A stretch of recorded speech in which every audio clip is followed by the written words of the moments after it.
বায়েজিদ বুস্তামি রহমাতুল্লাহ আলাইহি সারা রাত পানি নিয়ে কি করেছিলেন? দাঁড়াই ছিলেন আগে নাকি বিষয়টা শিখেছেন আগে? আপনাদের কি মনে হয় দাঁড়াই থেকেছেন আগে নাকি শিখেছেন আগে? অপেক্ষা করা বড় কঠিন। আপনি দেখেন 5 মিনিট আমি আসতেছি বইলা যদি না আসি, রাগও বাড়ে, অধৈর্যও বাড়ে, বিরক্তও বাড়ে। আর ওনার পরীক্ষাটা ছিল ভিন্ন, উনি জানেই না মা কখন উঠবে। যদি উনি জানতো 3টা 12 মিনিট উঠবে, তাহলে 3টা 10 মিনিটে গিয়ে দাঁড়ায় থাকলেও হতো। উনি জানে না মার চোখ কখন খুলবে। তাহলে কোন ধৈর্য ওনার ভিতর ছিল, কোন ভক্তি ওনার ভিতর ছিল, কোন প্রেম ওনার ভিতর ছিল যে রাত যতই হোক আমি দাঁড়ায় থাকবোই তো থাকবো, আমার মার যেন দ্বিতীয়বার পানি চাইতে না হয়। ওই শিক্ষাটা ওখানে ঢুকাই দিতে পারলেই আপনার সন্তান জীবন আপনার সাথে বেয়াদবি করা তো দূরের কথা, আপনার চোখে চোখ রেখেও কখনো কথা বলবে না। এই শিক্ষার দরকার আছে না নাই ভাই? একটু জোরে বলেন, আছে না নাই?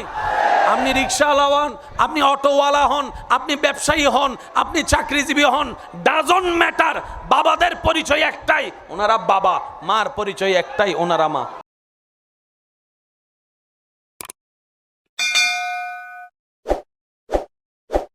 পুরা শ্রেষ্ঠ শ্রেষ্ঠ ডিগ্রি অর্জন করে আমাকে বুঝাই দেন এই দুই স্তরের পার্থক্য কি? ভিন্ন মাথাকারে এই দুই স্তরের পার্থক্য কি বলেন না? একজন কাপড় ছাড়া চোর,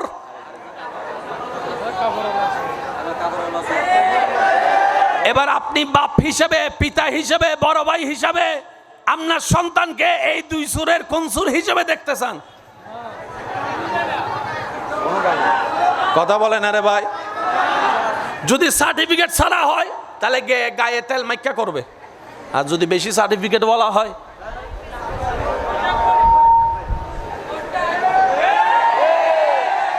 সুর তো নমাতে আরো জোর অহম পরিব, সোর তো সোর তো সোর তো সোরের কোনো এলাকা নাই, সোরের কোনো দেশ নাই, সোরের পরিচয় এই এক যুগ। এবার আসেন আল্লাহ রসুলের ছাত্র ফারুকে আজম, আরেকটু জোরে সবাই মিলে একবার বলেন তো সুবহানাল্লাহ। আল্লাহ রসুলের ছাত্র, আল্লাহর প্রিয় বান্দা ফারুকে আজম সরকারি কাজ করছেন, মোমবাতি জ্বালায় কাজ করছেন। ওনার একজন প্রতিবেশী, ওনার একজন আত্মীয় এসেছেন নিজের ব্যক্তিগত কিছু কথা বলতে, পারিবারিক। উনি আসার পরে উনি বসায় রাখলেন, কাজ শেষ করে উনি বললেন কি বিষয়ে আসছো, রাষ্ট্রীয় বিষয় নাকি ব্যক্তিগত বিষয়? তখন উনি বললেন ভাই আমি ব্যক্তিগত বিষয়ে আসছি। সাথে সাথে ফারুকে আজম জ্বালানো মোমবাতিটা বন্ধ করে আরেকটা মোমবাতি জ্বালাই দিলেন, আরেকটা মোমবাতি জ্বালাই দিলেন, সুবহানাল্লাহ। এবার সে ব্যক্তির এই দৃশ্যটা অবাক লাগার কারণে কিউরিসিটি বশত মন থেকে প্রশ্ন করলেন, আচ্ছা হুজুর এটাও মোমবাতি, এটাও মোমবাতি, এটা জ্বালাইয়া এটা বন্ধ করলেন, ব্যাপারটা কি? বলে যে এতক্ষণ ছিল রাষ্ট্রীয় কাজ, তাই রাষ্ট্রীয় মোমবাতি ব্যবহার করেছি। যেহেতু তুমি পারিবারিক আলোচনা করতে আসছো, রাষ্ট্রীয় মোমবাতি হক নষ্ট করার অধিকার আমার নাই, হক নষ্ট করার অধিকার আমার নাই, হক নষ্ট করার অধিকার আমার নাই, কারণ এটার মধ্যে জনগণের অধিকার, এটার মধ্যে জনগণের হক। ব্যক্তিগত কাজে এই মোমবাতি ব্যবহার করে আমি ফারুকে আজম আল্লাহর দরবারে আসামি হতে চাই না। এটাই মদিনাওয়ালার দরবার থেকে পাওয়া শিক্ষা। পার্থক্য কি বোঝা যাচ্ছে? কি বলেন আপনারা, পার্থক্য বোঝা যাচ্ছে? সিদ্দিক আকবর ক্ষমতায় ছিল, ওনার পরিবারে মিষ্টি খাইতে চাইছে, মিষ্টি এনে দিতে পারে নাই। আর একটু জোরে। অথচ কোটি কোটি টাকার মালিক, গনিমতের মাল ডাইনে বামে। আর হলে মাইও না, স্বাস্থ্য বাইন না, আর একখানা বাস্তব না বাস্তব বলেন না রে ভাই। আমি আপনার বউয়ের শালা তো এই সরিয়ে নিতে রে দে, ফাঁস করলো ইতারা বাদ দে, ইতারা দে তার বউর আলা হারে নিতে গোসলে আর বউ গোসব, আর বউ গোসলে বাথরুম বন্ধ হয়ে যাব, আছে না নাই? তাহলে এই নৈতিকতার পার্থক্য হলো কোথায়? মনে রাখবেন, ওই এক্সটার্নাল আর ইন্টারনাল এখন বুঝতে পারবেন আপনারা, একটু খেয়াল করবেন। আমি জানি আপনাদের কষ্ট হচ্ছে, অনেকের পিছনের ভাইয়ের অনেকের কষ্ট হচ্ছে মনে হয়। জায়গাটা আর একটু বড় হইলে ভালো হইতো না? কি বলেন আপনারা? আল্লাহর বান্দা যারা যতজন এখানে এসেছেন একবার বলেন তো মারহাবা। মাশাআল্লাহ মাশাআল্লাহ, আরেকটু জোরে বলি মারহাবা। আল্লাহ সকলের এই হাজিরি কবুল করুক। আমরা কথাটা কেন তুলেছি? অন্তত আমরা যেন আমাদের সন্তান থেকে কিছুটা হলো আলো পাই। কারো বিপক্ষে বলাও আমাদের দরকার নেই, কারো পক্ষে শোনারও দরকার নেই। আমি আমারটা ভাববো, আপনি আপনারটা ভাববেন। কথা বলেন ঠিক কি না? আরেকটু জোরে বলেন ঠিক কি না? নিজে বাঁচলে একটা ইন্টারনাল আর একটা এক্সটার্নাল। আমরা যে সার্টিফিকেটগুলো জমাচ্ছি এগুলো সবগুলো হচ্ছে এক্সটার্নাল। বলেন বলেন। যার কারণে লাইট বন্ধ, লাইট ইন্টারনাল, আমরা কোনো কাজ করতে পারি না। আচ্ছা আমাকে একটা জিনিস বুঝান তো ভাইয়া, একজন ছেলে অনেক কষ্ট করে রাতভর পরীক্ষা দিয়ে ভালো রেজাল্ট করে ভালো পাস করছে, এবার সে ফানি অধিদপ্তরে চাকরির জন্য গেছে। কোথায় বলেন না, কোথায়? তাহলে ওনার থেকে কাজ নিবে, পরিশ্রম নিবে। তো ওনাকে কী ধরনের প্রশ্ন করা উচিত? পানি কেন্দ্রিক, পাইপ কেন্দ্রিক, পানি কিভাবে পরিষ্কার করবে সে বিষয়ে প্রশ্ন করবে, এটাই তো স্বাভাবিক। হেতেরে প্রথম প্রশ্ন করে, বাদশাহ আকবর কোন সনে জন্মগ্রহণ করছে কও। বুঝাইতে পারি না মনে কথাটা আমি?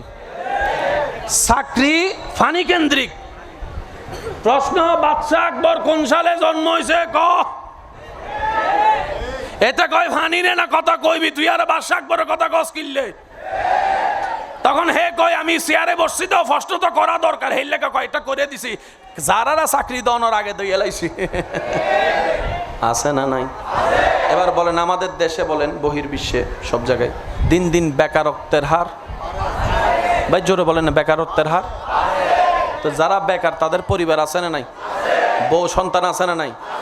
একজন পুরুষ নিজের ক্ষুধার্ত থাকা মেনে নিতে পারে, নিজের মায়ের ক্ষুধার্ত চেহারা মানতে পারে না, বাবার ক্ষুধার্ত চেহারা মানতে পারে না, সন্তানের ক্ষুধার্ত চেহারা কোনো বাবা মানতে পারে না। চাকরিও পায় না, ডিউটিও পায় না, তারা চুরি করা ছাড়া দ্বিতীয় উপায়। এবার বলেন দোষ কাদের? বলেন না। আমাদের দোষে আমরাই গাত্তা খাচ্ছি। একটু হিসাব মিলাই দেখেন, নিজের দোষে নিজেই গর্ত পড়ছি। সিডাঙের ভাষায় বললে বলা হয়, অতি চালাকের গলায় দড়ি, নিজের পায়ে নিজে কুড়াল মারি। আর একটু জোরে বলেন ঠিক কিনা? আপনার চাকরি নাই, আপনার ছোট্ট 3 বছরের বাচ্চা খাবার না পাইলে সেই দুঃখটা বুঝবে? আমার বাবার চাকরি নাই, আমি একটু ধৈর্য ধরি, সে তো বুঝবে। সেজন্য আল্লাহর ওয়াস্তে নবীর আদর্শ ছাড়া কেন যে উপায় নাই, একটু অঙ্ক মিলাইলে আপনারা বুঝতে পারবেন। ভাই কি সমস্যা কি? হ্যাঁ হ্যাঁ ও ভাই ফকেট সাবধান।